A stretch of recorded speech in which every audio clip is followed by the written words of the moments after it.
Season 5 of My Hero Academia will be animating a lot of great new characters and quirks for the first time ever. So today I thought I'd do a quick explainer video on one of the villains that we'll be seeing. So the character for today's video is Getten, and he actually made his debut in the manga almost 1 year ago today.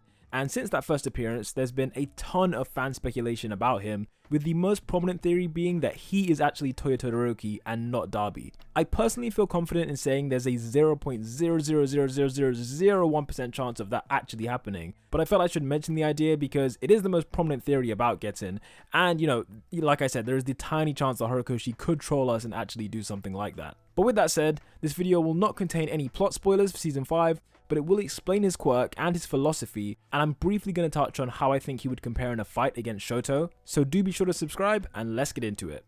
Starting with his quirk, it actually doesn't have an official name yet, so for the time being we'll just call it Ice Bending.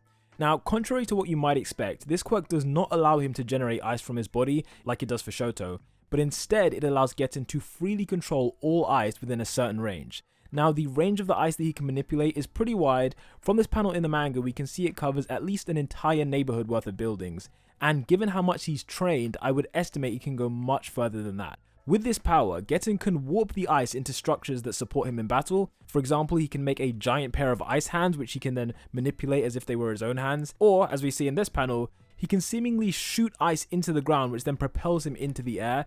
Other examples include shaping ice into these shards which he uses to one-shot multiple people at the same time, and who could forget this slab of ice which he uses to fly around like the Silver Surfer. Using a special strategy, Getten is actually able to generate more ice if the environment allows it. This quirk allows him to control the temperature of any ice, so that means that he can send ice into a nearby supply of water, whether that be a lake or maybe some underground pipes, and then by lowering the temperature of the ice significantly enough, the water around it then completely becomes frozen as well, and then he's able to control that because it's now ice. In the manga, we see that his quirk is so strong that once activated, the ice just comes flying straight towards him no matter what's in the way. In this grocery store, the ice literally broke through the glass, it was that powerful. As a side note, Getten doesn't seem to have any support items from what we've seen. He just, wears this jacket. And this was surprising to me because he's a character very much reliant on his environment and, how much ice is nearby. So it would be really useful if he could, maybe carry around a few cubes of ice in like a tiny portable freezer that can fit in your pocket. Just a suggestion, but I think something like that would be really useful for him. Now, moving on to Getten's philosophy,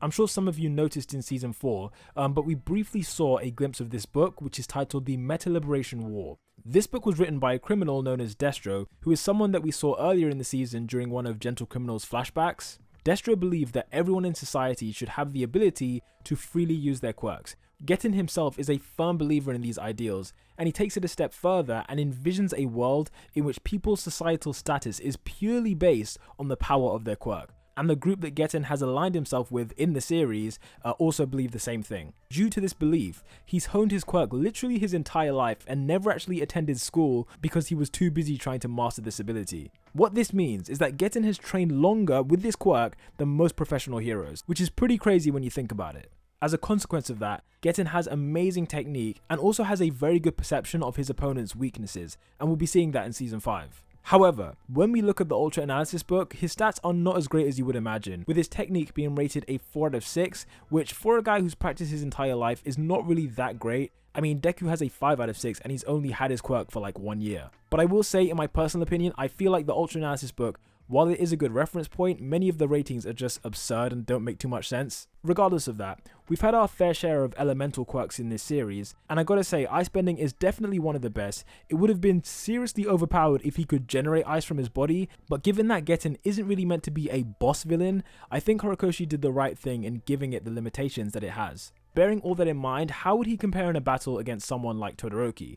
I think it's pretty obvious that Getten completely nullifies the ice side of Shoto's body, as any attack he could attempt to make would automatically be turned against him. From the perspective of Shoto, being limited to just his fire side wouldn't be too bad, as he'd still have the elemental advantage, as fire definitely beats ice in a 1-to-1 matchup.